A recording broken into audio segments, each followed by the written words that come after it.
People have been saying for months on end now that the Death Riders should disband and John Moxley should be betrayed by the Death Riders and, they should just be written off and, go their separate ways. With the addition of Danny Garcia and then the stepping up of Marina Shafir, I gotta argue that. Like tonight, Marina Shafir looks so dominant. Like she has grown so much under the tutelage of John Moxley.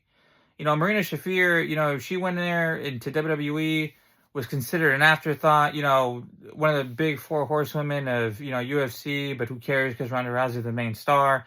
Didn't really invest in anybody. Shayna Baszler got a little bit of, that rub in WWE. But Marina Shafir, it's like every time she goes out there, nowadays, she makes WWE look stupid on a weekly basis. This woman is a star. She's a badass. She's somebody that legitimately looks like a freaking threat. You know what I'm saying? And she cares about the business. She loves the business, constantly learning. You can just tell that her work ethic is just there. She's always trying to learn something new, improve on her in-ring skills, promo skills, everything. And then she's been, a badass to John Moxley. You know what I'm saying? John Moxley's China, essentially. I mean, Marina Shafir is just amazing. She should be feared. And the thing is, I can see her being an AEW Women's World Champion.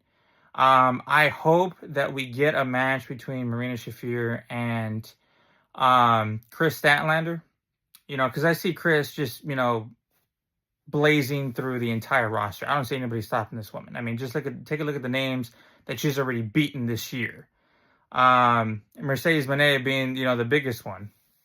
So, I mean, that's what I want to see. Marina Shafir deserves to be in the main event spot. She deserves to be at least, holding some sort of championship, even the TBS championship. So, I mean, I fully expect her to win a title in 2026.